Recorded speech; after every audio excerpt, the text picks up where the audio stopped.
participants and today's keynote speaker, Mr. Ankith Varshinay. He's from Scientist E from DRDO R&D, Pune. And Mr. Ankith Varshinay, he have 15 years experience in research and he completed his MTech from VGTI Mumbai and CAD-CAM in the specialization of CAD-CAM and BTech in mechanical engineering and Mumbai, KJ Somia College of Engineering, Mumbai.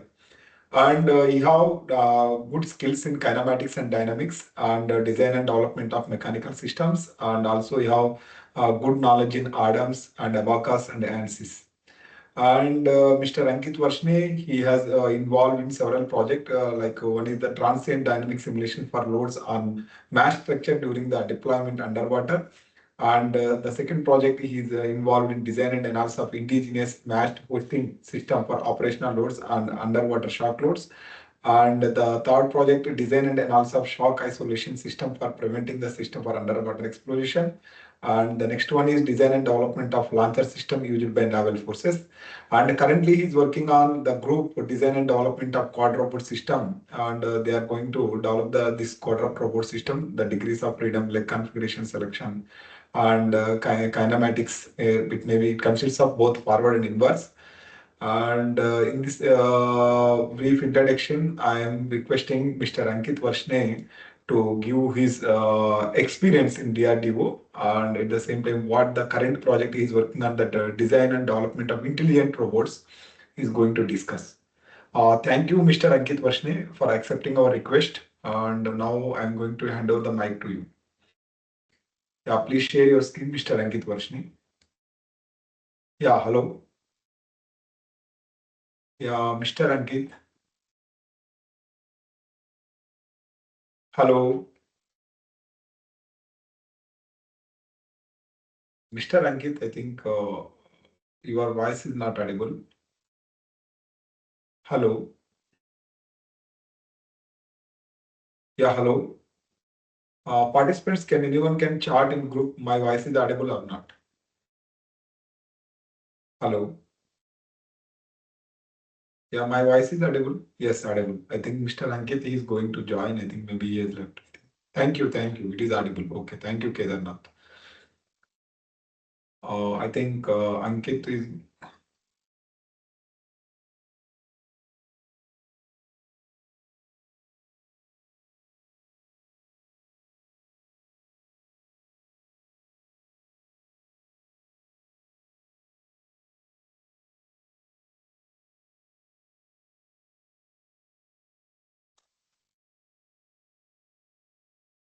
Yeah, hello, Ankit.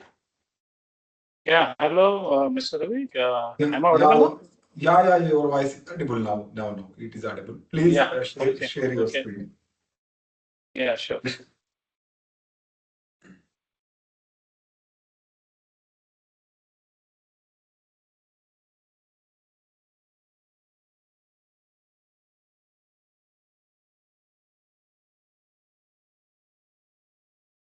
Yeah, yeah, it is visible now. Yeah, it is visible now. Yeah, yeah, Okay. yeah. If possible, you can make it full screen mode. Yeah, yeah, I'm doing.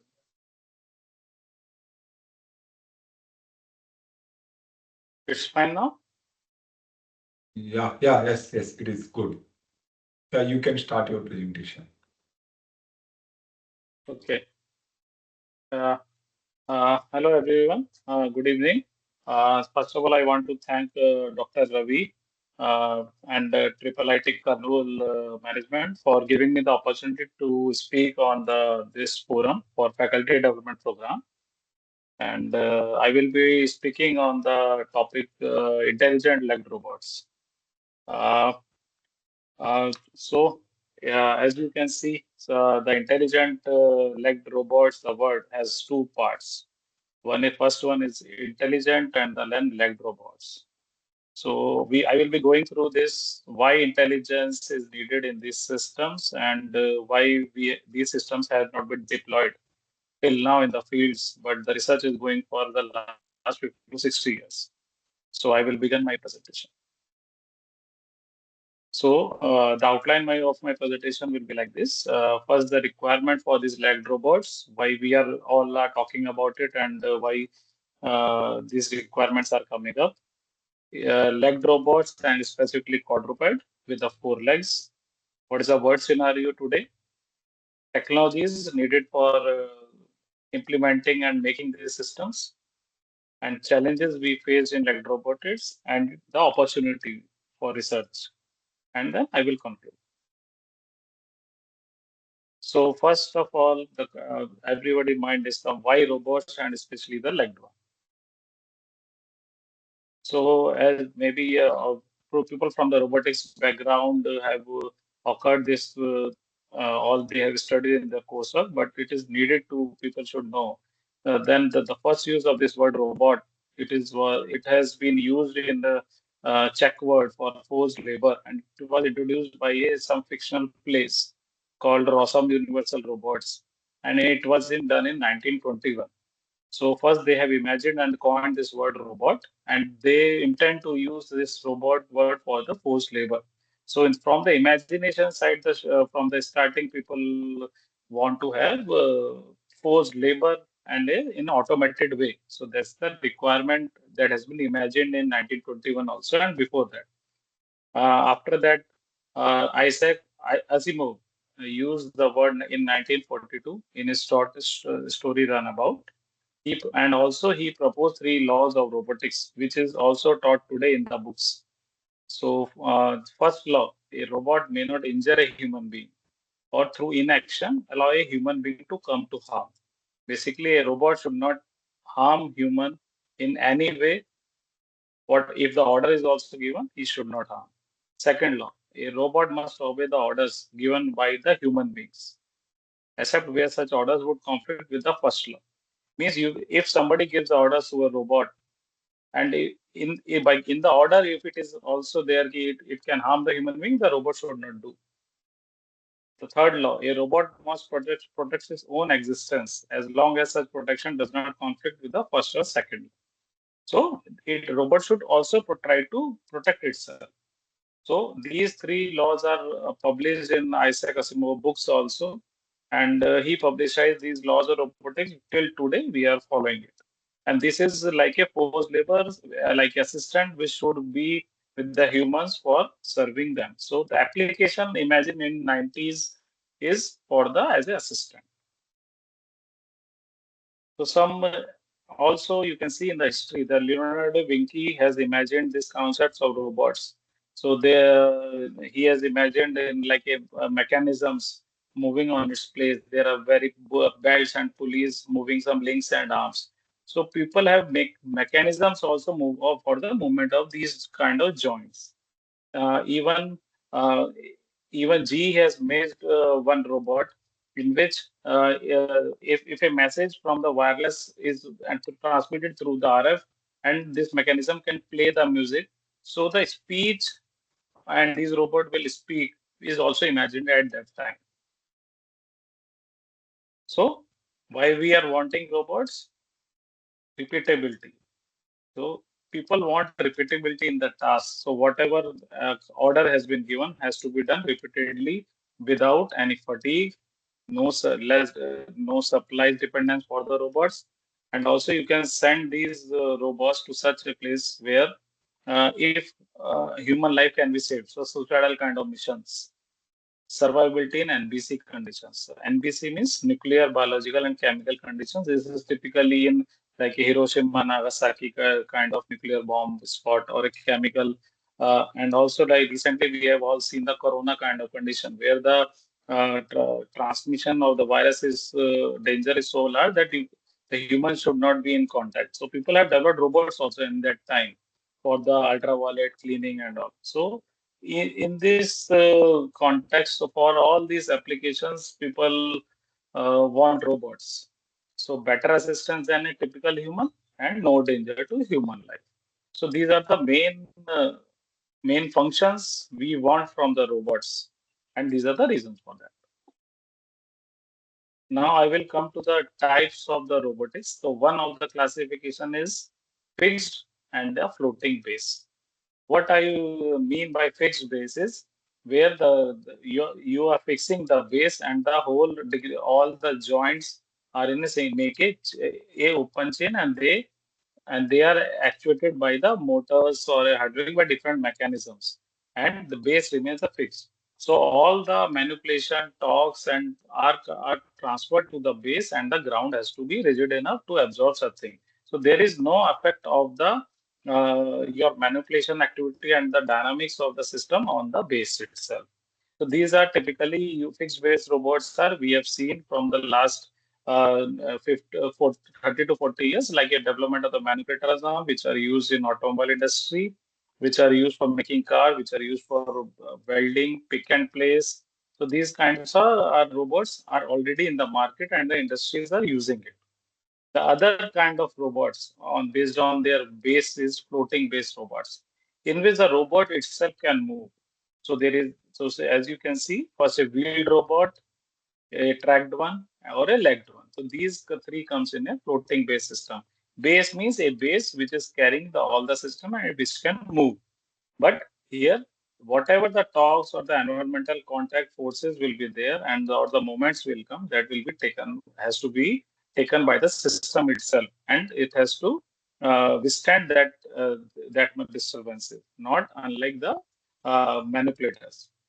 So as I've already said, manipulators already used in application like pick and place and the manipulation of the objects. But in the mobile systems, people are targeting the transportation of the payloads. So whatever the you will the payload can be a sensor, a camera, a thermal camera in military and systems. So payload can be anything. So for the basic application is you want to transport one thing from another using these mobile systems. Now, for transportation of all these, of any of these things, now what is the difference comes between the while using a wheeled or tracked robot or a legged robot? So wheel tracked robot, we are human beings are using for last quite a long time. So they provide better mobility on a smooth terrain. Their balance is easier to maintain. They always remains on the four in a wheel. They always remains on the four wheels or six wheels. They're easier to control. Methodologies are very simpler. You have to control the speed and you have to apply the brakes whenever needed. So speeds are typically high. Such kind in track systems also comes in the same category. The legged robots, in the other functional wise, they can operate on uneven terrain. I will come in the later on my presentation. They can operate on uneven terrain. Balance is more difficult to maintain. So, but here these systems are carrying their own weight. They have to move and they have a very less contact area available for the movement. And their leg configuration is articulated. So, four legs or six legs. So, each leg can touch at a time, instant of time for movement. So, and while you lift 1 feet, you have to balance it so that you should not fall. So, balance becomes a very critical part of such robots. And since the balance is tough, so more difficult to control. And they are suitable for the low speeds. So some comparison of this. So one Becker study for vehicles and animals are coming because animals are the and humans are the first inspiration for such kind of legged robots, humanoids or quadrupeds. So as you can see, average speed on a highly irregular terrain. A typical tracked vehicle has 8 to 16 kmph, and but the wheel vehicle 5 to 8, and animals have greater than 50. We are talking about highly irregular terrain, here the main game changer is these animals have a tremendous speed as compared to these vehicles which have been traditionally done. So what humans generally do when they make a wheeled vehicle, they make a road also for that. So generally all wherever we want to go, we have to provide a road or a flat terrain so that these vehicles can move. Tracked vehicles can little bit go in the unstructured terrain, but they becomes very heavy and their power consumption is high, and they totally they damages environment also because they have a huge track and the efficiency is very less. So tracked vehicles are also can go to irregular terrains, but the speeds are little slow and the environmental damage is very high. And you can see power requirements is also high in these systems as compared to that. So as you can see, this is a diagram in a legged robot. Suppose you have to design for this terrain a a wheeled robot for movement. So based on my obstacle size, what is the step length? So generally people do a wheel sizing based on this. So this step length should be the wheel should be more, half of the wheel should be more than this, so that it can go over that. So such kind of studies has to be done, and that's why all the vehicles are generally designed for a typical roads, and the obstacles are by chance. They are not designed for such kind of conditions. Uh, but in the legged robot, you can, since you have a full freedom for moving this thing up and down. Since they are made in articulated mode. You can have various varieties of patterns of the foot points, so that you can walk and in a variety of way without falling. And you can change your postures also, which is not possible in wheeled and tracked vehicles. Here, all the or your torso or the upper bodies, more or less the position remains fixed. As you can see, while the vehicle is going well, it is moving with the terrain. But we can in the legged robots we can make this change based on because of the articulated legs. So that is the main advantage we get with the legged robots. So, so as I discussed, so these legged robots exhibit better mobility than wheeled robots because they are intrinsically omnidirectional. Also, these robots can walk in lateral as well as in their front direction, longitudinal directions, because they have degree of freedom to mobilize in any direction. Unlike the wheeled vehicle, where the orientation is relatively fixed. uh, they can have a overcoming obstacle capability is large as compared to the wheeled and tracked vehicles. They provide an active suspension. A legged robot provides intrinsically active suspension by adapting the leg lengths to terrain irregularities. So based on the irregularities, I can change my posture and I can change my step length so that I will not fall, and there is a continuous suspension I can provide through the controllers. So this is the main advantage for the legged robots, and enlarge the energy efficiency. While going in terms of irregular terrain, the efficiency uh, of these leg systems will be huge as compared to the wheel and track. Now, with this thought process, so first in unstructured terrain, from the military side, the requirements generally are unstructured terrain locomotion, suicidal missions, surveillance, nuclear, biological, chemical operations, and also the mission scenario is different every time. So these are typically military requirements, and that's why these systems are pursued from the military side first, because because here the requirements of this type will be fulfilled by such kind of systems only. They don't mostly go on plain terrain and all. So they have to have a element of surprise, as well as for all like suicidal missions, NBC operation where the human life can be in danger. These systems can be a game changer in the wartime. So slowly we have all seen some movies, Indian and from the Hollywoods, where these concepts of masked people like exoskeleton and robots are seen, and the swarm of robots is already imagined, and they are in movies for a long time. But in year 2020, in 2020 afterwards, these systems are coming in real life and are put in use. So with this introduction to this, I will come to the legged robots details. So all this I have already said, these legged robots have started their journey, and the main inspiration was from the nature. As you can see here, I have presented many animals. You can see horse, mule, monkey, elephant, giraffe, rhino, a small shrews, and a deer. You can see on the figure that uh, these are not four-legged animals, but their functionality, agility of walking, what tasks they can do by their hands, all these are is different in and all. What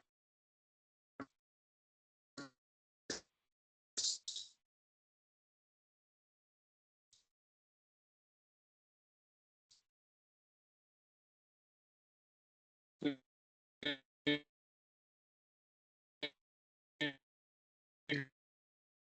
you can say it is like a making an X, and there are more 4 degree of freedom. In elephants, very heavyweight, but it is quite a straight legs while walking, and it gets locked. A giraffe, long legs, front long, back short, and a huge CG is something over here. Rhinos, low height animals, but there is a pattern you can see. Now you can see there in a fixed thing, in a fixed bone, they are providing like a X kind of shape, and one more limb is there. I will come into next thing. And here you can see the foot design of these all animals are different. So here you can see in a horse and you have a hoof, and a little bit they have a muscle which gives a suspension. In the elephants, quite a flat foot with a huge area for providing support to a huge mass. In a giraffe, very lean leg with a different kind of foot for its walking.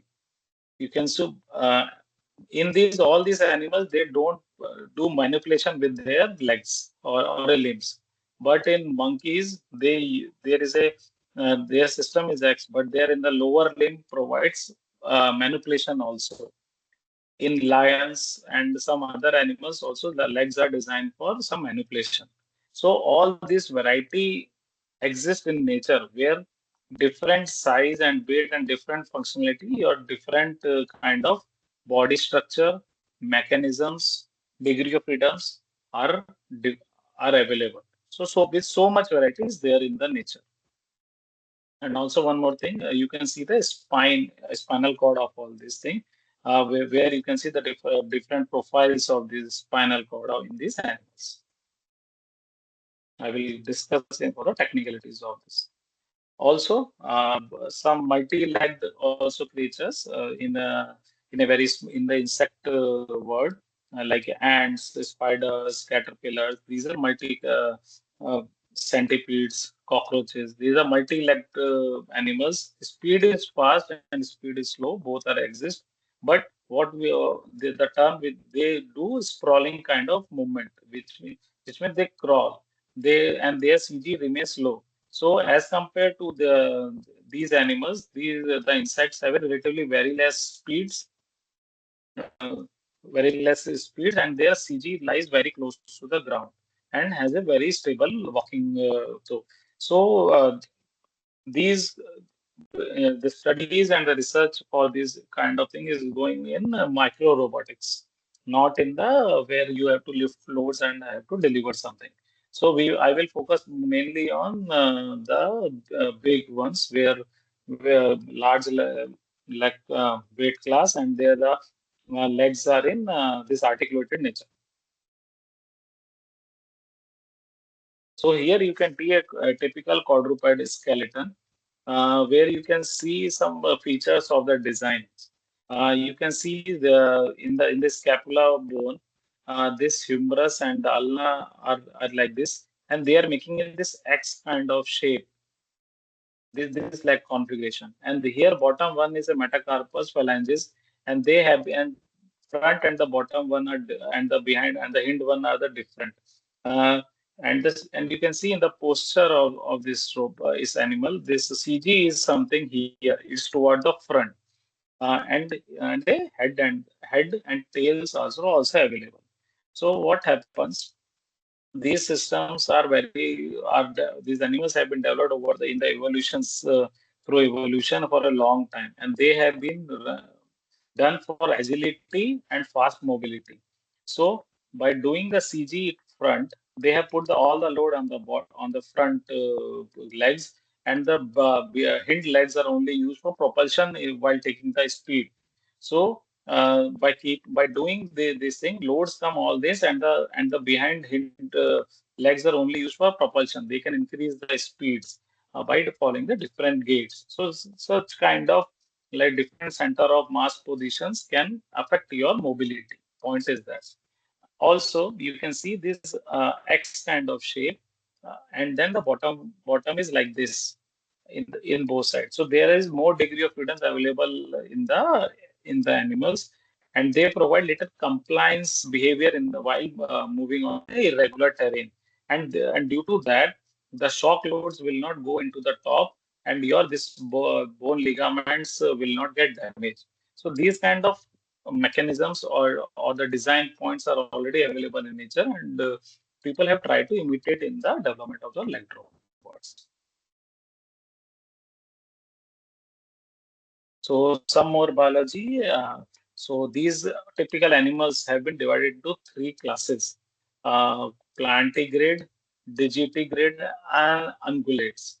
So how they are classified? As you can see, plantigrade human species come in plantigrade, where they have such kind of a foot, long foot, which can be used for mobility as well as manipulation. Digitigrade have are in between of ungulates and there where their foot a little bit in between of this. So cheetah and greyhound, they can have little manipulation from their feet for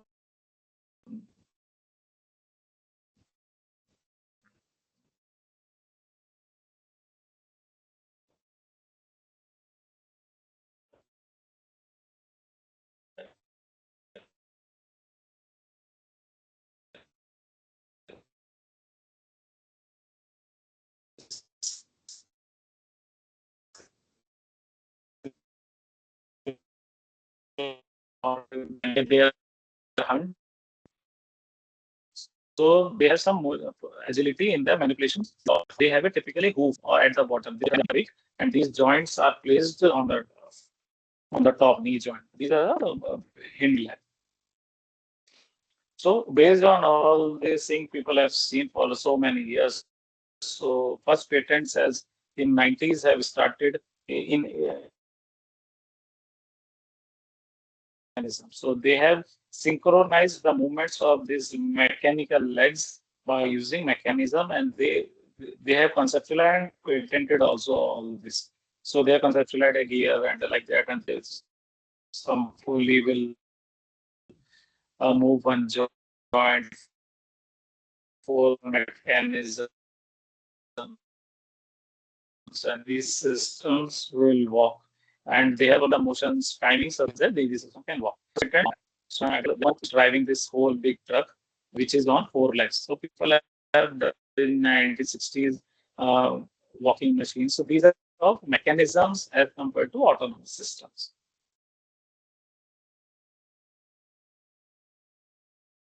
The GE walking truck comes in 1965. It was more on the hydraulics where the controllers was the human. So this is the main thing in till 90s and 2000 with the human. And here actuation is through hydraulics. In 1968, for the one famous Frank Nagy paper, they have done experimentation and they have made one leg, four-legged robot, very small in size, conceptualized and mathematical foot lifting and the placing. So what he has done, he had evaluated various combinations of walking. So where since I have four options to move my feet, I can start with one. Suppose I label them 1, 2, 3, 4, and start by one. Then I can place second leg first, then third leg, fourth leg. I can do 1, 2, 3, 4. So there are various combinations available based on the four legs. So out of that, which gives me front movement walking without any stability loss. So that kind of work he has done in 1968, and this paper is the basis in all the latest legged robots. What has been progressed about it in all the starting work of from any university, you will find the reference for this paper. This is a famous robot. This is a humanoid which is developed in 1995 called Honda Simo. This is a program run by Honda. So you can see they started 1986 with the linear actuators. They have made a lower legged robot running through electrical actuations and totally electric robot. At that time, they have realized and they have evolved over every 2 to 3 years model upgradation. So like that, they have gone to finalize Honda Simo. This system can walk, can talk, see through eyes. So in 1995 itself, these robots have been made, but but but now also you will not find these robots in the field. So there is something not right. So why these systems are not being deployed till now? So I will show some videos in my people of the DARPA challenge, which was in 2015, where all over the world the teams have been asked and given a problem statement like you have to go move here in the terrain and you have to open the walls. Some task for a autonomous robotics are given. So what is the result of that? I will show you one video.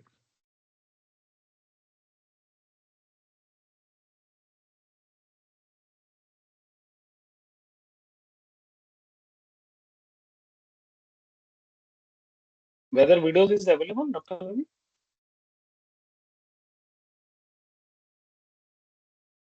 It is visible. It is visible, Ankit. Okay.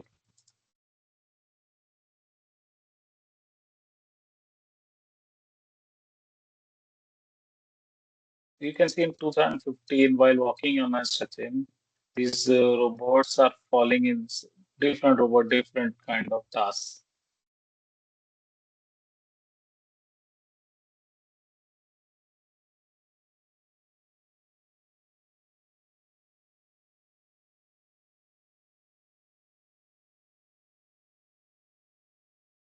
And these are the best teams from the world which are participated in this challenge. And you can see that people are they all use different kind of designs, flat, um, different kind of hand designs, so foots, different kind of actuators. But doing task is not easy.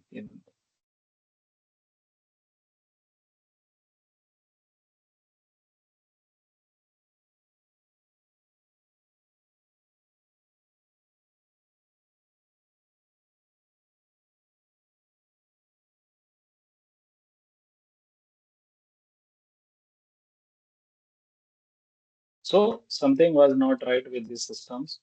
Now I will show you one more video for related to quadruped.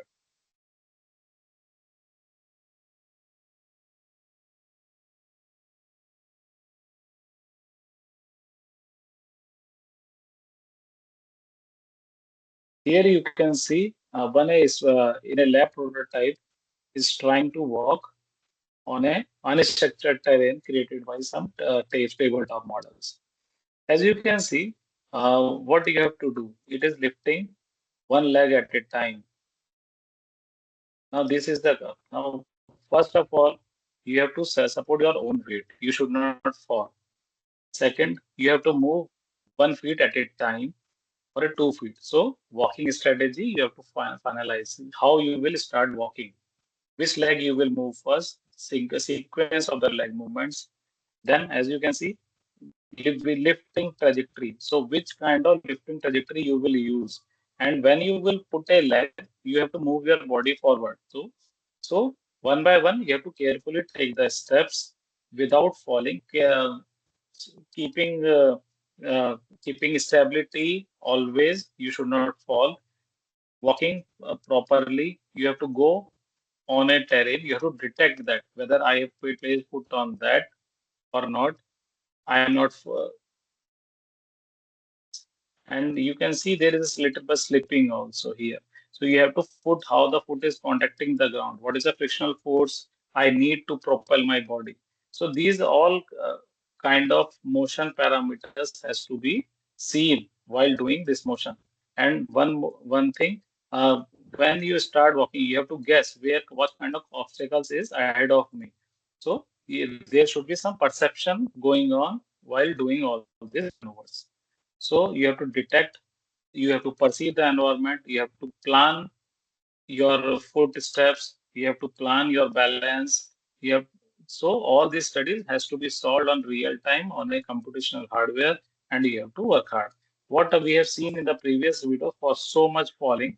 So robots are failing in in this perceiving these things and moving their hands or limbs in that particular trajectory motions, or so they are they are failing in these control strategies and the planning strategies. Actuators are done there, but they cannot do the job. So many things come in. So I will go one by one.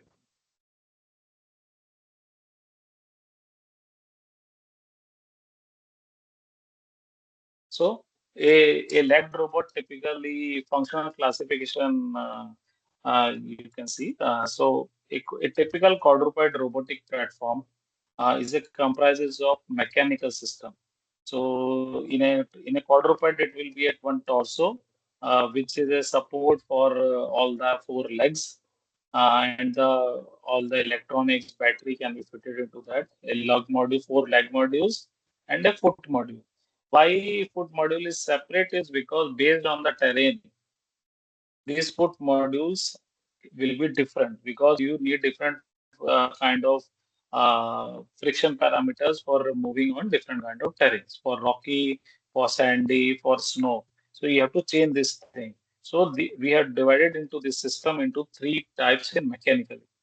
In actuation system, there are different choices: electric, hydraulic, and if you're going for soft robotics, then the pneumatics also come into that. But in such larger systems, people are trying for pneumatics, but still work is going on. But mostly these are used for smaller payload class robots and pneumatics. So different choices in actuator, which and so you can use electric as well as hydraulic. Uh, then based on the electric and hydraulic choices, now comes the whether you whether you want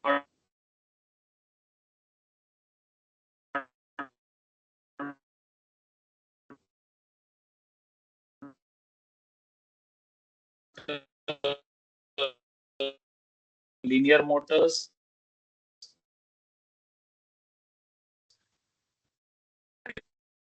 component comes the harmonic drives or what we call gearboxes. So there are two types of gearboxes which are going into the in these systems worldwide. Are one is the uh, planetary gearboxes which are very compact, uh, and the second one is the harmonic gearboxes which works on the strain gear wave gear principles. So people are using these two types in the world scenario.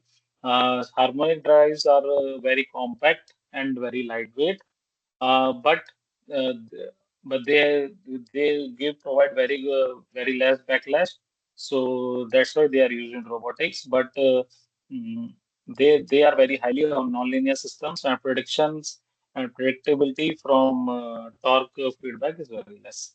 Uh, the third in actuation system comes the motor controllers or servo drives. So typically people are using BLDC motors in actuation system running by a BLDC servo controller.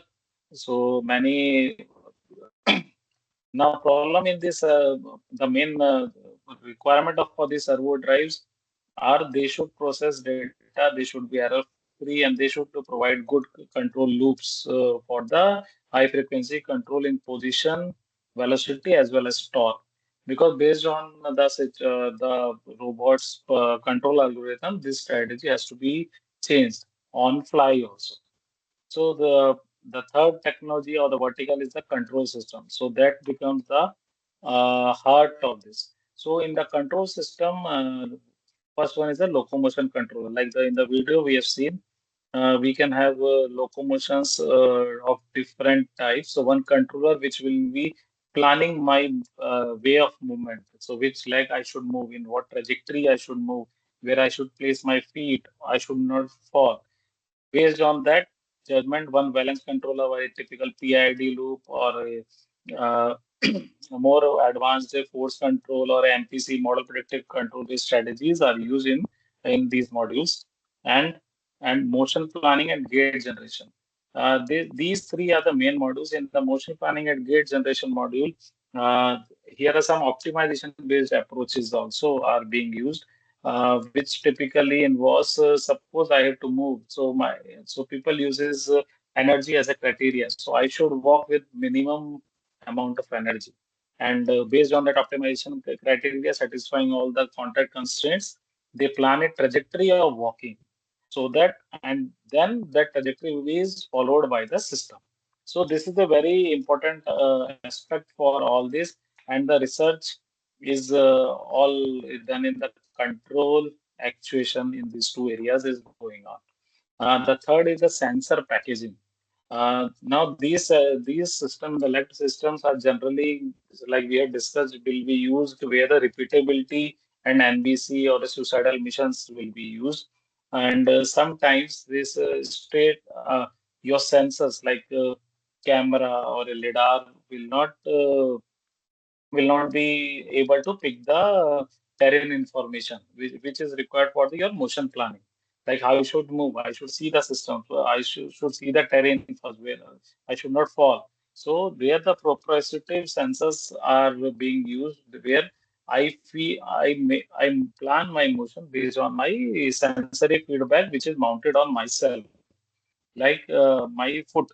So I take a feedback from a foot. I can place a sensor in the foot, which gives me some estimation of the load I am sensing. So like a human being, if a light is not there and you have to walk, you just try to feel it by moving your feet ahead and just feel the surface, whether there is a terrain or not.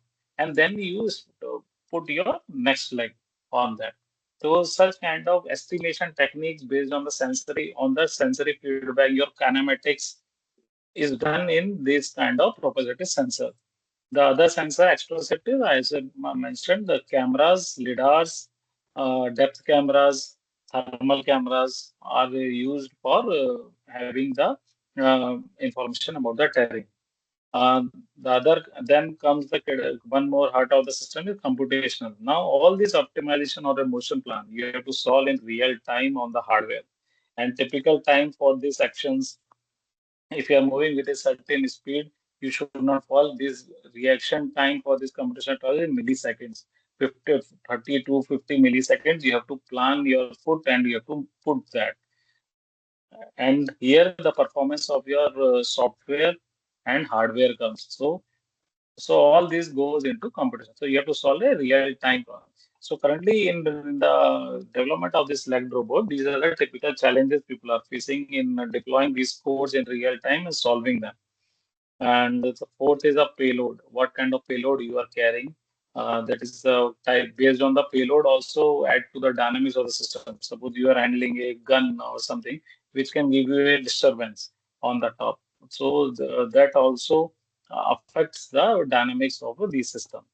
Now other important part is a power system, which gives you endurance for deployment. So how much? So suppose if this system works for 20 minutes, so there will not be any use of this because you have to continuously be on the charging and recharging cycles. So this will be like a toy, then no use. So people are trying for boost these power systems also by using some good like a lithium polymer batteries are used in UAVs. Now new solutions like supercapacitors are coming up in power systems. Also in power systems, these since you are doing uh, you are walking on unstructured terrain, and if you are moving with the high speeds, there is a direct shocks coming into the legs because due to the impact of the foot on the ground, and that gives a requirement on the actuators a high discharge rate of the current to support that much load. So for dealing with that high current with such kind of so you have to design your power electronics like that to handle such loads. The more the weight are, the more high the peaks will be, and you have to handle that. The last one is the command and the control station. This is like a recharging station communication model where you can like a base station, you can control these units.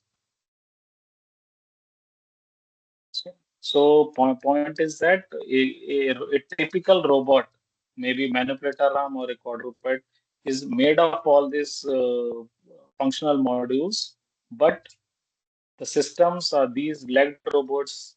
These modules are quite complex as compared to the previous generation robots and manipulators. Now, in all this, what we have discussed, I will go one by one, why they are important. Here you can see a robot of a Boston Dynamics. So there are series of the robot they have made in 2000. You can see from 2000 to 2015, 2017. And they have started with a very small robot. This is named as the Little Dog, and I have enlarged. This is the enlarged image of that. They have gone made a series of the robots, increasing in the size and the dimensions as well as the technology. So they have done various iterations. This is called the big dog. Maybe people have seen the videos of that. But they have started with a very small robots. The main problem is like you can correlate with it. This is like the similarity in the way the in like the animals variety are there. Here you can see they have tried like legs configuration different type. Here you can see both knee and front and the behind legs are the same oriented in the same direction. But in the other robot they have tried the other side. The front one is inverted like a human. So in here also you can see the inverted one. So sometimes you see the X one or sometimes you see the both converted into same side. So there are three or four configurations people have tried, but there is till now no conclusion on this like configuration which is better to use in traversing the unstructured terrain. Still, people are dealing with this and trying on the different aspects of locomotion on unstructured terrain for solving this issue.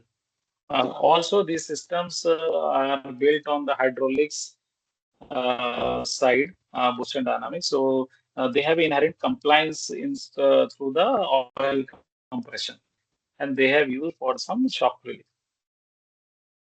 So by doing this, the sizing of the robot is also a critical factor while designing such kind of light robots. So what size you will start with? You will make a 1 meter robot, 1.5 meter, you will make a 0.8 meter robot, and based on what decision. So one has to think when starting with such kind of design of these robots. So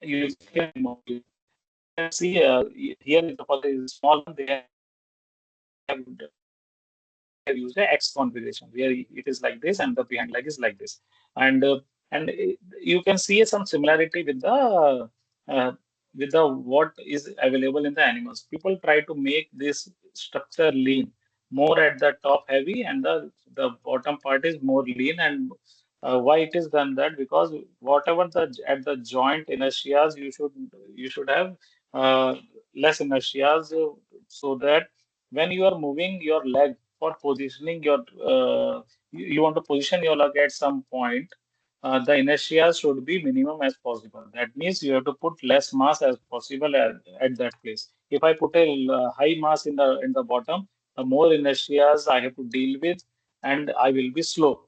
So since the stability is the main criteria for this system, you have to take care of that, and you have to make leg lean. So all the designs, whatever the robot people do in leg robots, they try to make the leg lean at the bottom, and they make the actuators, shift actuators at the top, so that inertia's transfer will be less. Also, you can see that there is a little cushioning provided in the bottom. So people have tried with the different kind of cushion they based for attaining friction from the ground. So people have used rubber-based things, uh, rubber-based and polymer-based things for getting good friction on the surfaces. But but with such kind of materials, the wear also changes. Wear rate increases on when you are moving on the unstructured terrain. So this is a so you have to keep changing these foods. But but the designs people are trying to uh, have more wear resistant materials here and with the high friction. Uh, Also, plus in the foot design, foot is also used for sensing what kind of loads you are having when you touch the ground. So, sensors are also put in the feet for getting a contact feedback, whether I have touched it or not. That touched and planning my next move. So one more term in this thing in leg robot is something called gate. Gate is defined. This is GAIT. So gait is defined as a footstep sequence of a legged robot. So multi-leg systems are having different gates, and it is unique to leg locomotion only. So this definition comes in leg locomotion. Here, something gate is also divided into two types. One is static gate, where you are moving in a line, and you can have a one cycle, one body motion, in which your four leg movements, one leg moves in a one time, like I will show in the animation. So you keep, so robot is not falling. You move one leg at a time. One leg moves, then body moves, one leg move. So like four in a one typical torso movement, my leg move four times. Similarly, you can do one cycle of base movement from one point to other point. So there are two body movements. So one cycle, one leg, one body. So there are three types. And the last one is a continuous gait. Here my torso keeps walking and torso keeps moving ahead and the four legs are just putting in a parallel motion continuously with the body. So these are the static gates. Why static?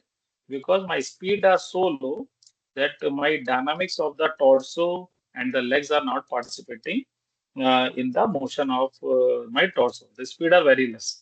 So these gates are generally taken by in a very unstructured terrain where you have to plan my every move of my leg. Where this is highly unstructured on a terrain like very rocky terrains or a Himalayas kind of scenario, you have to go. A typical example of an animal doing that you can see in like a Himalayan Thar or any goats. They when they are moving slow, they do such kind of maneuvers. Uh, then there's dynamic gates. Here, my speed increases and the inertia of all my torso comes into picture, which I have to balance. So there are various types of dynamic gates like trot, galloping. Galloping is front like a very fast movement. Trot is a after continuous walking, then it comes a trot where the two legs are in contact. Here in the simulation also you can see my at a time one leg get lifted while the other legs are in contact. So these are discontinuous gates, but here the two legs in contact every alternate cycle. So like that it moves. So some other gates are also there like pace, canter, which are on the dynamic side.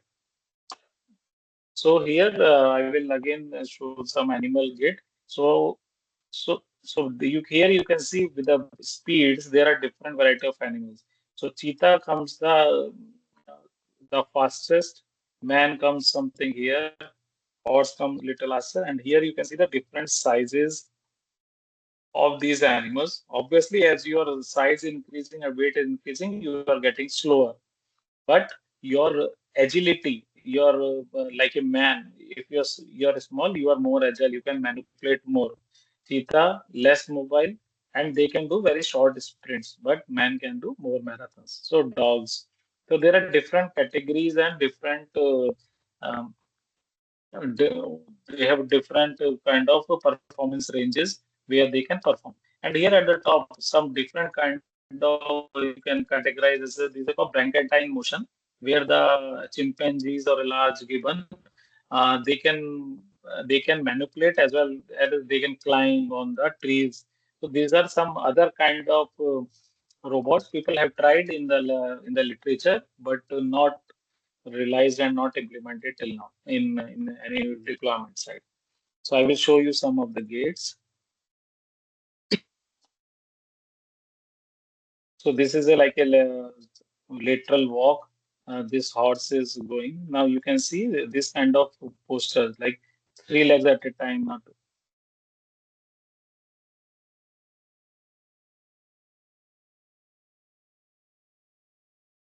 This is a trot gait, in which two legs, alternate legs, are on the touching the ground, and the rest two are the moving with the body. So like that, but this is a, with a little high speed. Here is a canter, in which the same side legs impact the ground, one leg propel and the other three legs in the air. These are the galloping, where the two legs front lift at a time.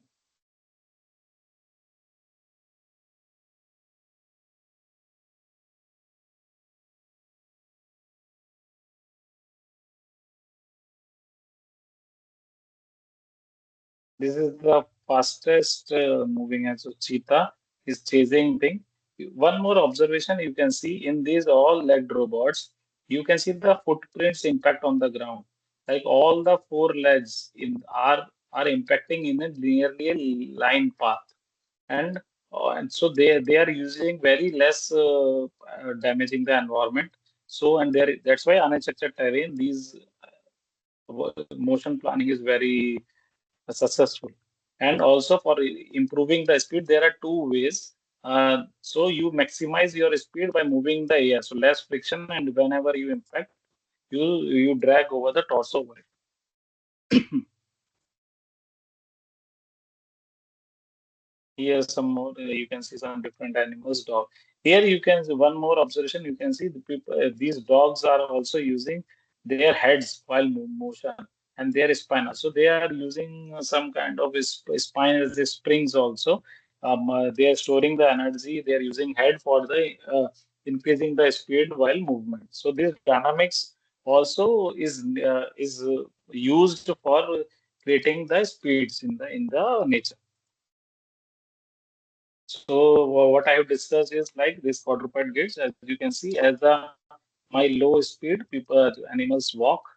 As the high speed, the speed changes, pace, trot, and bound, and this is found by the some experiment by Hinterberg that when animals do why animals do these things because they want to save energy. So at different speed of walking, if you find the energy consumption by these animals is the lowest. So therefore, if you're moving with a high speed and you want to conserve your energy, they do go for bound gate. So, so energy consumption is the main criteria on which these gates are generally seen in the animals. Now, what I have shown in the static gate and the dynamic gate, you can see there are two. I've shown one statically stable gate. What is the mechanism of that? If this is my front and my CG position is represented by this ball, and I move my front first leg, then my the CG projection on the ground should lie in the triangle formed by the other three supports. So triangle, if I keep my CG inside this, I will not fall. So this is the simplest technique of walking where my CG remains inside the triangle. So my if my keep my front leg here, I am stable. Then I move my torso such that with the new stand, new foot point, I make a one more triangle so that my CG comes into that. Then I lift the release the other leg. So this is by shifting of the my CG position inside the triangle I walk. These are called statically stable guard. So body weight supported by three legs. In this very safe walking, but slow and inefficient because you have your three legs are in continuously support. You are moving very slow, very energy inefficient. But these gates are employed when you are moving, have to move in unstructured terrains when you get stuck. So such kind of gates are should also be there in your system in your robot so that they can come out of such situations. The other one is dynamic walking. The robot will fall if not continuously moving. That means this is the example of a trot gate or a pace gate in which you are supported on only two foots. So for the stability, your CG should lie on that line.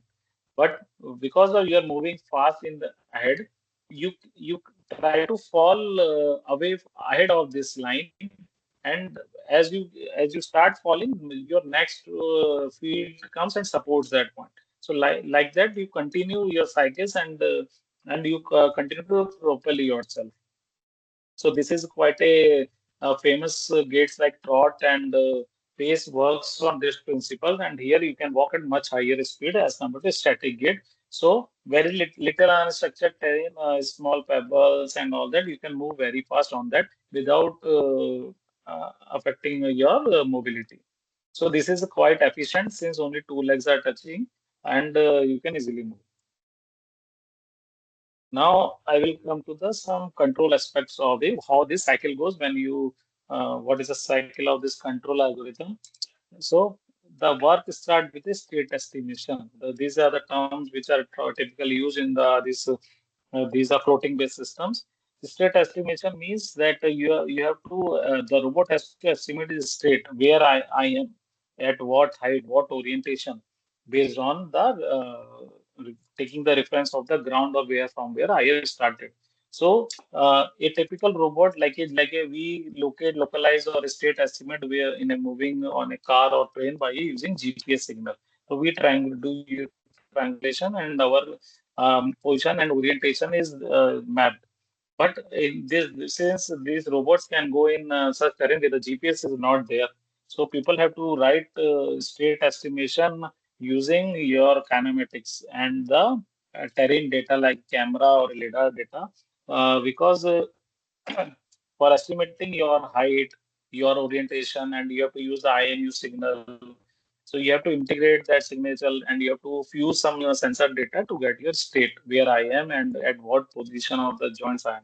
So continuously joint data is being given by the joint encoders.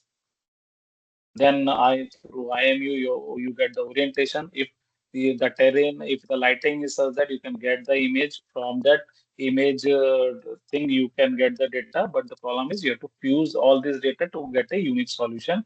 And so people have write many algorithms on this state estimation. So this is a field all for determine the states. After getting my state where I am, what is my foot point and in what posture I am, I I will go to I plan my the next move where I have to move and how I should move. So there is one whole body control algorithm runs on the robot that plans my move for the next 5 to 7 steps and key what is should be a trajectory my foot should take and at what speed I should land. So that kind of without falling.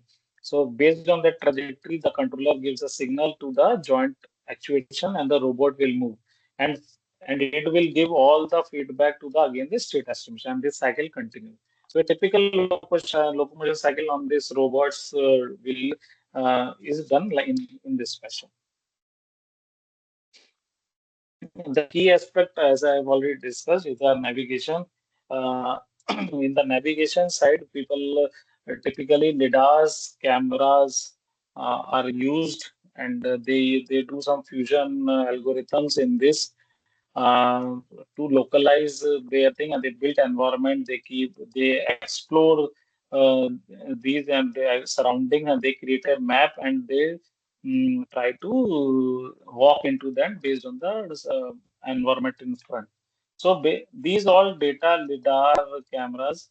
So so problem is coming in typically fusion of this data and getting this data accurately. Like the scenes from when you move from a dark to a suddenly daylight, like a tunnel. If you cross, these camera images are tricky, and to localize and to understand such kind of changes. The image to classify that is not easy. So such kind of low light conditions is also one more thing where these algorithms fail for exploration and localization. So what people are you doing in this are using intelligence like learning based algorithms for by giving images of such they're creating data sets of such images in low light condition in a day night transitions, different kind of terrains, and try to build a map. And by teacher student relation like by assistive learning concepts. So by and after doing all that they fuse this data with the lidar data and try to have the path planning for the movement.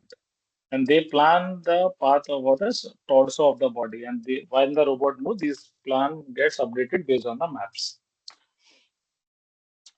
Also, learning or for reinforcement based learning is used in these robots for variety of these tasks because making these gates and walking in unstructured terrain by handcrafted trajectories or a way of movement like we have discussed trot pace, these are handcrafted like we are biasing it to move on 2 legs on 3 legs on some position keeping the torso horizontally.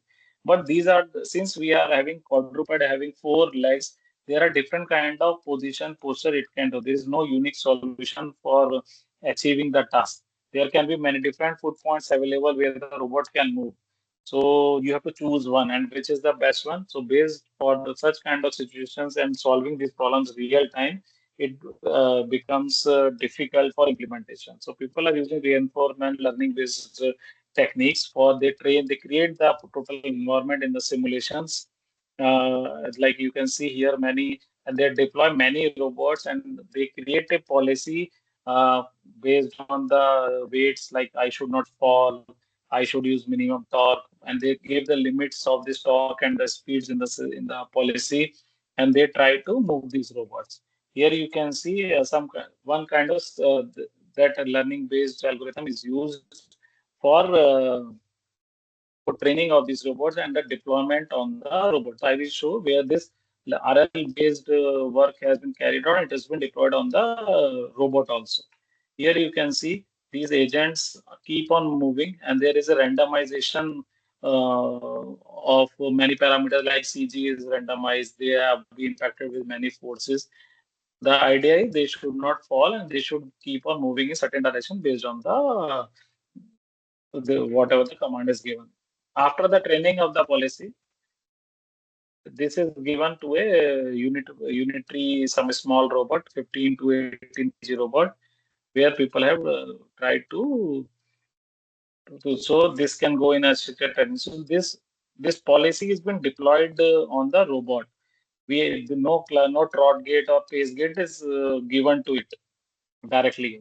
If the robot itself decide what based on the terrain what I should do based on my his training in the system. So people are using these techniques for doing these locomotions.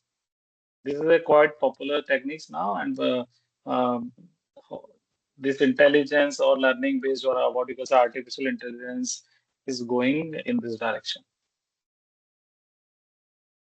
So I will come to the challenges for this leg locomotion. So these systems are very high order degrees. So these are it like in a typical quadruped in whatever the literature you find people are generally used with the 18 degree of freedom. That means each leg they make with the 3 degree of freedoms like two joints at the hip and one joint at the knee. And so like that 12 degree of freedom in the legs and the remaining six are for the due to floating based system. That is roll pitch yaw three and the XYZ movement from a fixed reference. So like that 18 degree of freedom system they make, and these are the where is minimum 18 degree. But if you can like in nature you have many degree of freedom, you can move one more leg or one more link at the bottom, and you can raise your height for the compliance. So you will have 22 degree. But people have started with keeping the 18, the simplest quadruped. But you people can try for more also. But the problem of getting a unique solution from the dynamics is the problem because there are no unique solution for that. Now the next problem people face is the whatever people do in the modeling, the dynamics is highly nonlinear systems because everything is like a sine theta, cos sine theta, very high nonlinearity in the since they are articulated robot. Also, you are getting directly contact. Sometimes 1 feet at a contact, or sometimes 2 feet at a contact, sometimes three. So there is your system model changes because your support points are changing. So your continuously your robot system model get changed based on the science. So people write different kind of controllers for different scenarios. Like for a stance phase, when the two legs at the when the three legs are in support, they write a different controller that will be acting on those legs, and which are in swing phase, which is a leg moving. They write a different controller for that. So they should that controller based on my movement of the leg. And like the other challenges people face in the simulation of these models, since if you take a rigid body solvers like MSc Adams or any ANSYS or Abacus rigid body solvers, uh, you can solve that equation, but all you can do is rigid body, and sometimes this contact dynamics plays a very critical part, because these are the crux of this thing, and these the getting these values right, what in the simulation like contact model becomes very tricky. So you have to do experiments in the hardware, and you have to generate some data to get these constants to, more realistic, so that after tuning your controller on the simulation, the deployment should be easy. The other popular simulators are like gazebos, now Copelia Sim, and now Omniverse from NVIDIA, Isaac Gym. So these things are coming up, and these simulation engines are giving results in real time. So they have simplified these, and they are given written down this software directly for these robotics area. So, but still, people are going for rigid body solvers only. No flexible robotic, flexible dynamics is not still not being supported in these kind of systems. So whatever the compliance we see in the animals, or if you put a spring or your flexibility in your legs, you have to model and you have to solve. It will take time in the simulation environment itself. So what people are, what the literature and the people, what scenarios they are doing real time simulation, making codes, and they are deploying in the hardware. So that is the route people are taking. Some computationally, these simulations, the errors keeps a matrix inversion, because you in the dynamics equation of these systems, you have to take inverses of the matrices, which becomes tricky position because your system keeps on changing. So on the two leg, and your order of the matrix changes, and you have to take care of that. uh, I've covered, and the control computation, like I've said, if you are deploying optimization based algorithm for solving in real time, the controlling or computation cost is huge, and you have to get a unique solution. So you have to take care of that. Also, these are under actuated mechanisms, so you have more degree of freedom and less actuators. Like here, 12 actuators and 18 degree of freedom. So in an under-actuated system, you have to find a one solution, and optimization is one of the way, but computationally difficult. So other source of nonlinear behavior like nonlinearities, so you say linear system and nonlinear system. So modeling of nonlinearity is very difficult to get repeatable values of this like friction, contact. Repeatability is very bad. Motor saturation is if compliance with the structure is difficult to model and predict. So your controller should have so much bandwidth to take care of in all these aspects.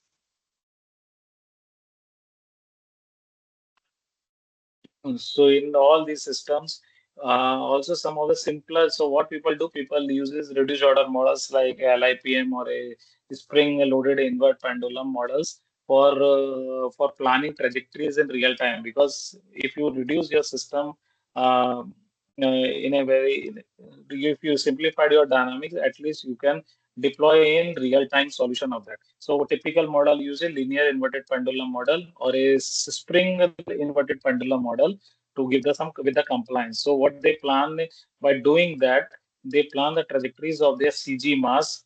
So in this model, the basic assumption is you neglect the mass of the legs, and you only take the torso CG, torso mass, and you connect it with the link, and is a fixed point. Now, problem in the quadruped is if my mass and CG point are, if you take the ground support at one point, now you have to divide into 3 support this similar point to map to legs or a 4 legs or a 2 legs based on my movement frequency. And this mapping is little tricky. But in bipeds you can easily do a stance phase and a swing phase for a continuous movement. So little bit easier in biped using LIPM, but difficult in quadruped. And these system inherently unstable. I have already surfaces. The contact creates a very big role. Even small irregularity on the surface can cause disbalance. This typically happens when you are doing a position control of these joints, where you are fixing your positions. Your position gets locked in that angle, and if something unexpected comes on the surface, you have not planned for it. So there is some disturbance acting on the system and you can lose balance. So that is a typical scenario. So people are going for the torque-based control.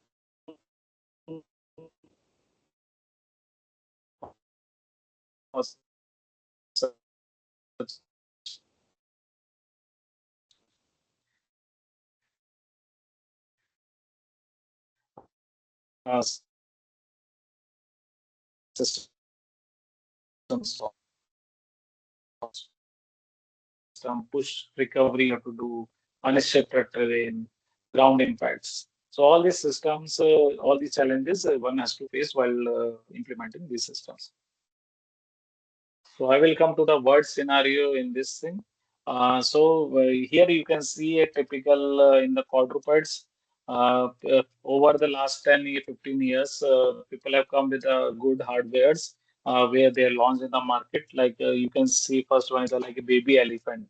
It's a different kind of leg they have made, like a different scissor mechanisms kind of leg based on the hydraulics actuation, and the size is 1.2 meter by 0.5 meter. And these are quite heavy robot, 130 kg round with a high payload capacity of 50 kg. The famous ones are, I will put like one is HYQ. This is from Italian Institute of Technology, which is this academic developed robots. They have made a series of robot, all hydraulics, with a 70 to 90 kg weight and high payload capacity.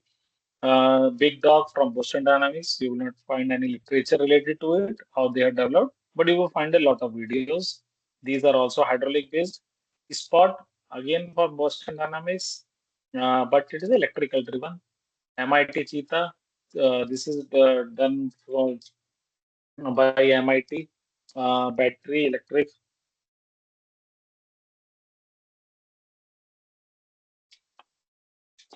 So this MIT Cheetah 3, this is on the battery, and this is also 45 kg robot with but very high speed. Their actuators are based on something called quasi-direct drives, different kind of actuator with a but their power consumption is huge. SRL ETH, this is from ETH Zurich University in Switzerland. They have developed a battery operated robots, quadrupeds, and they have commercialized into some robot called Animal. So this is a Animal has come out of after Starl. So these are on battery, and there is something called series elastic actuators. So or SEAs, they use torque control for these robots, and what series elastic means, there is a spring in this attached in the in the output. That means if an impact comes at the output side, for the spring, the energy will be stored in the spring and it will be dissipated slowly in the system. So it helps in energy conservation also, and it mitigates some shocks. But the controls becomes little tricky with these SEs. So some key terms or popular terms people discuss while discussing like robots, like we have the gate generation, how you generating your gate profile, how you move, what is the foot plan. So, so type of walking, you're moving on two legs, four legs, speed of walking, body trajectory. So all this come into gate generation, gate stability. So your gate should be stable, so you should not fall. Kinematics and inverse kinematics. Now, for forward kinematics is used for getting the like in manipulators is used for getting the position of the end effector from the joint position. So similarly, in the quadruped, it is done for calculating the foot point from the point of the torso body coordinate system. Or if it, so you calculate where are my foot points using forward kinematics. And inverse kinematics is used for by getting the position of your foot. You calculate my desired position. If I want to place my foot at some X distance ahead, I have to do what should my joint position. So this IK and FK are typically used in planning the foot trajectories, making the foot trajectories in the control loops in the motion planning. Then robot dynamics. People use in the robot dynamics some popular models like I put in like LIPM and the spring inverted spring loaded inverted pendulum, but other reduced order models are also there like SRBD single rigid body model, and people use full body model also, but these becomes difficult to solve in real time. So people plans based on their method of working and based on their speed, people choose their models for which kind of control scheme they want to implement. And these are, I've already discussed, these are under actuated system, less actuated 12 degree of freedom system, 12 actuators and more degrees, 18 degree or higher. Other thing is compliance. So these, if you are putting springs in the system or in the hardware, or you want to have some compliance kind of control where you allow your system to deflect or store energy. So you have to design a controller accordingly. Um, then path planning and food step planning. Path planning is what I have discussed in navigation, where you plan a path based on your sensor fusion feedback of from lidar and camera. You fuse that, you plan a path in the front environment. You After doing path planning, you come to motion planning and you get detailed planning of the foot trajectories and the joint trajectories. The last one is the balance control and the most important. All the motion planning strategies and all kind of controls are must for satisfying the stability of the system. And you have to control the system in real time. That is a challenge. So some typically comparison of a wheeled robot with a quadruped in terms of complexity. Like you see a wheeled robot, you generally have two actuators, like a two motors in the car or four motors in the car. Quadruped has 12 actuators. A simple quadruped is having 12 actuators. So 12 controllers, j- joint sensors. So these only joint sensors are given like 12. So people use more sensors, more encoders, one for motor commutations, then absolute encoders for joint positioning. So this becomes 12, becomes 24. Then foot sensors are also used there. So there are huge number of sensors and feedback and then lidar this had so the complexity level of these systems is quite large as compared to wheeled robots. Typically, actuators and sensors, I will say, uh, some these are one key aspect. So what I discussed, like incremental encoders for commutation, absolute encoders for positioning, some force sensor, then force torque sensor. This is one of the critical sensor people are making to have a torque feedback system. But these sensors, whatever the force torque sensors are developed, are quite heavy, which are available in the market. So people are customizing using FSR sensors at the base, but putting in this contact of the environment is little tricky. So people try to sense through the current these estimates of the torque for the torque control. Then INS for the platform orientation and acceleration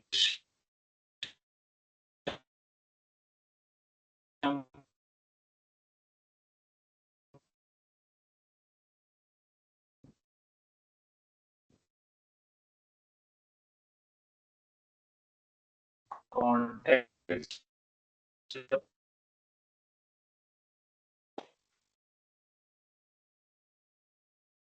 Hello, hello, Yeah, I'm Ankit audible. audible but Okay, okay, okay, okay. बीच बीच में कुछ disturbance आ रहा है. I think your internet is low now. I think. Okay. हाँ, Uh, continue. but now it is okay. Yeah, now it is okay. Now it is okay. Okay. हाँ, So now the frameless BLDC motor, you can see the photograph.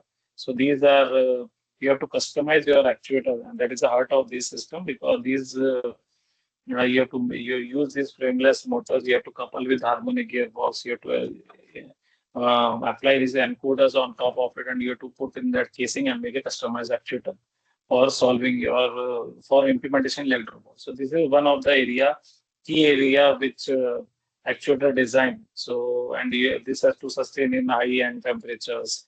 They should not fail. There's a lot of heat generation. So, quite work is needed in these directions. So I will come to the future enabling technologies for the legged robots. So people are going for artificial intelligence. Now, as I discussed, intelligence in form of perception algorithm, where you have to find your environment, you have to find your strategy to work, you have to path plan. Then learning-based control approaches like reinforcement-based learning, how you have to find your gate based on the terrain. You have to learn your models in the simulation and then deployment.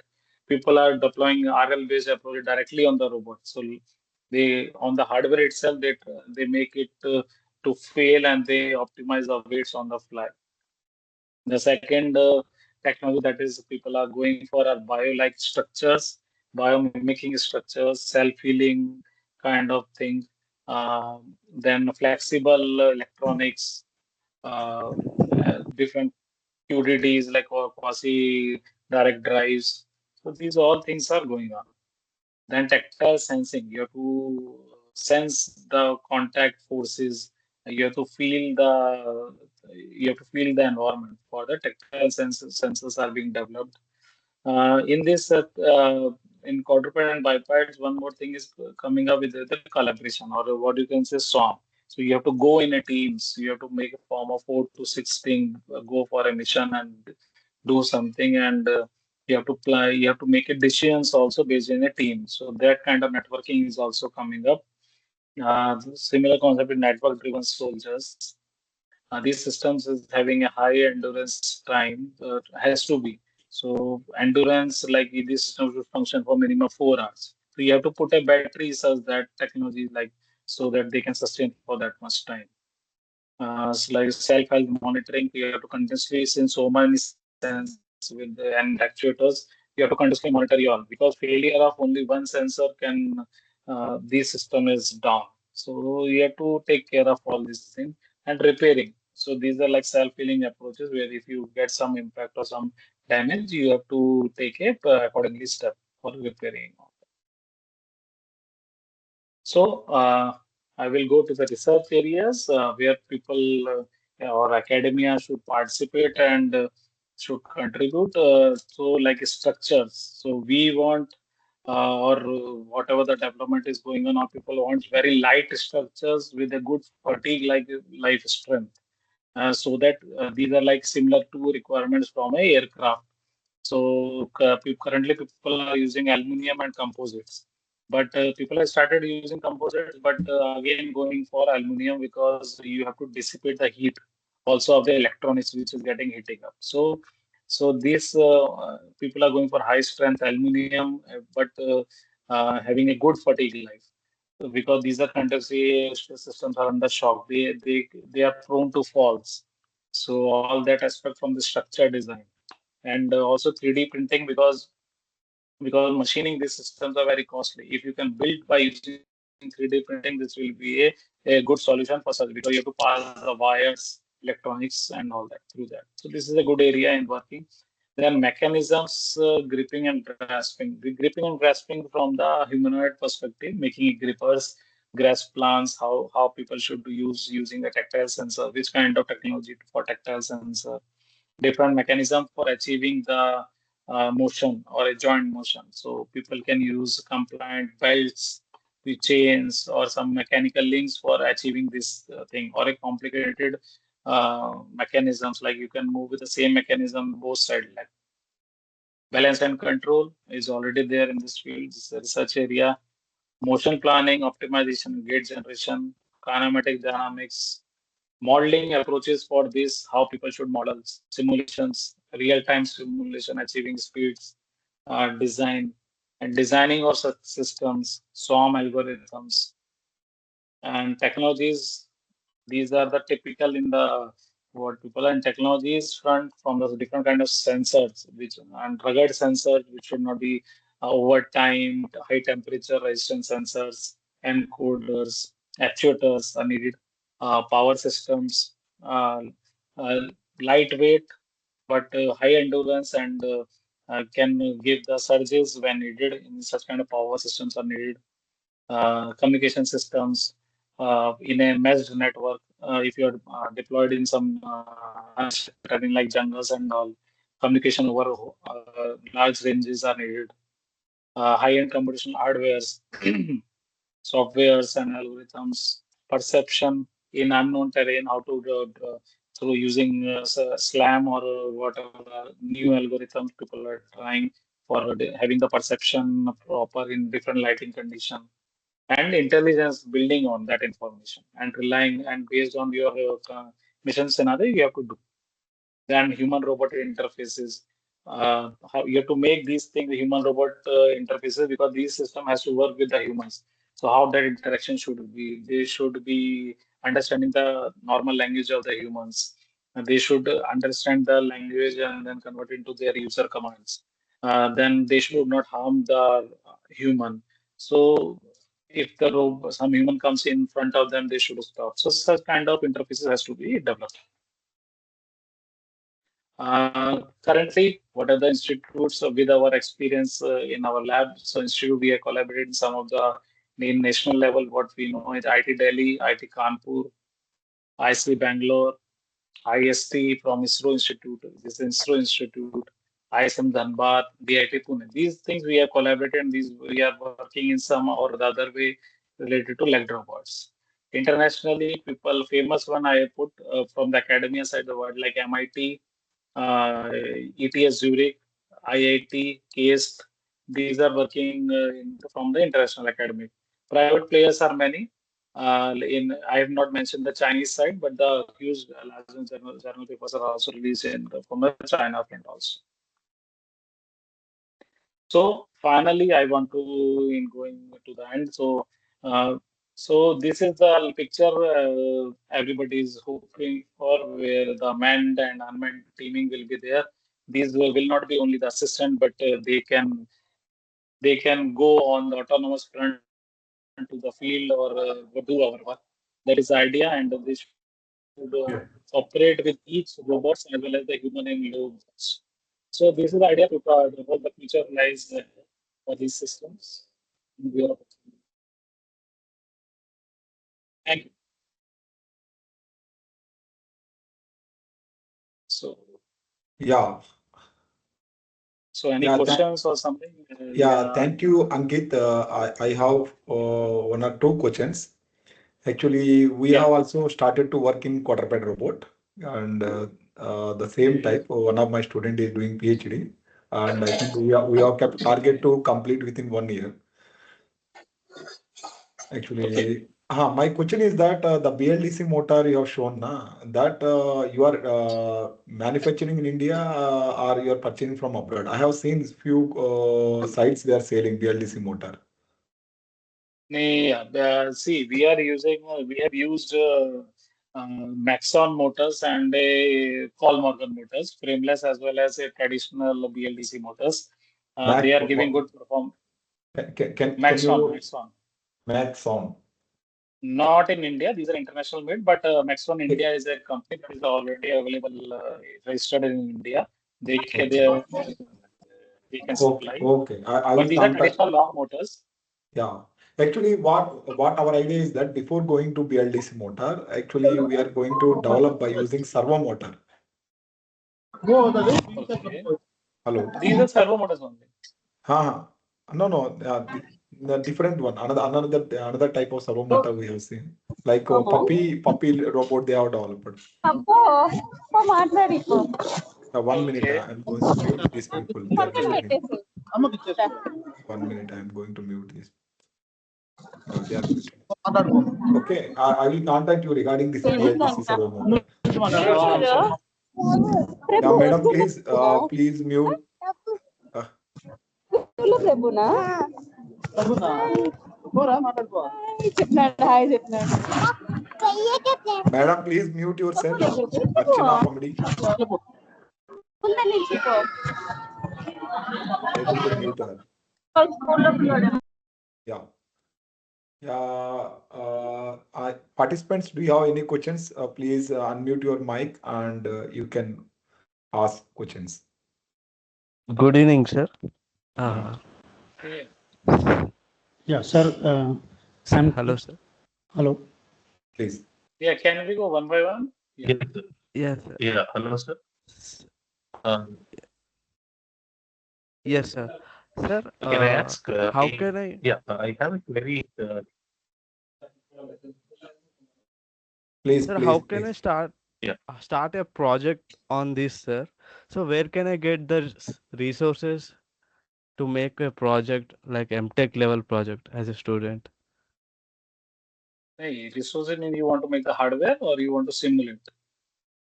Uh, Both, sir. I want to simulate and I want to make a See, like. with the systems, like the requirement of the sensors is huge.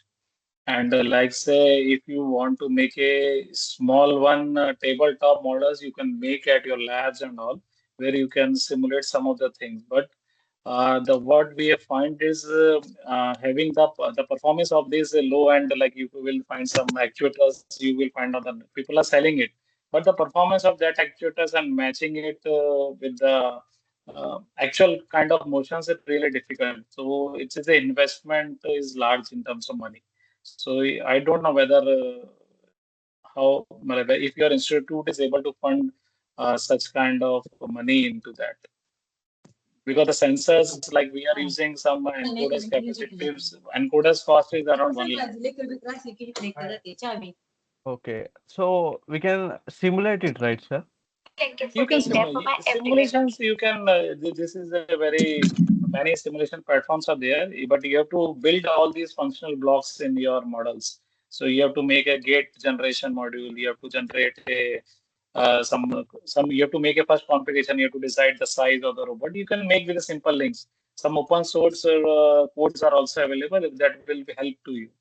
And Which if you one, sir? want for open source, many robots people have made they have made it open source. You can find the codes on that, Yeah, yeah, and it you is there. can It is build there. on that related to that. Yes, yes. Yeah, I think I'll request my student. I think Ajiz, are you there? Do you have any questions related to this? uh, sir, I have one question with Yeah. respect to actuators. When you were showing, sir, how should we determine the like for a 20 or 24-degree biped, if we want to talk about for a 5 feet or 4 feet or a big scale? What Hmm. would be the torque calculations and what would be the complexity of the design? One thing, sir.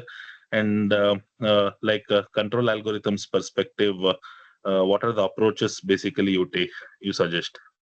Yeah. For the first part, see this is a typical question comes in when you start the design, because these are like all optimized systems. Like you have to optimize each and everything, and you have to support your own weight. So if you take starting from the first cut a little heavy system, you have to have a big actuator. So while designing, uh, I will say you have to take you have to do basic step by step. You have to first configure whole system with some mass and weight. Like you find a motor, you find a gearbox, you make a system in a model, or you calculate the weight and inertias of it. So based on suppose like a cantilever beam or a link, you can have a some rules like for the dynamics with this much. I need this much torque. You get some value. So based on that value, you again reiterate on the whole system, and you choose different motor. So like that, you may start with a one configuration, and you have to slowly come to the more optimized result. Without optimization, taking something and going ahead with that will be very risky in such kind of system. Because finally you will not be able to move with that torque. You will not get that RPMs what you want. So you have to first iterate in the configurations, doing some basics, what you consider like a estimated or a empirical judgment on whether my system will do with just some initial simulations. So that you can select. Yeah, thank you, Mr. Ankith Varshinay. Thank you for accepting our request and wonderful lecture you have given today. I think Yeah, maybe participants they are also happy. I yeah. think another resource person he already joined. Actually, his session is going to start 7:30. Okay. Uh, okay, thank you. Yeah. Uh, Thank you, yeah, Mr. Ravi, yeah, and yeah, thank you yeah. for the students and who the faculties who have participated in that. If any questions, if something is Yeah. there, if I can clarify, you can mail me. Maybe Yeah, Mr. yeah. Ravi or I can. can forward my Yeah, details. yeah. If anyone need his mail ID, I can share in WhatsApp group. I have email ID. At the end, anyway, I will share all email IDs. Thank you, Okay. Ankith Varshinay. Thank you, You can Mr. leave. Ravi. Yeah, you Yeah. can leave. You Thank can you. leave. Yeah. Thank you. Thank you.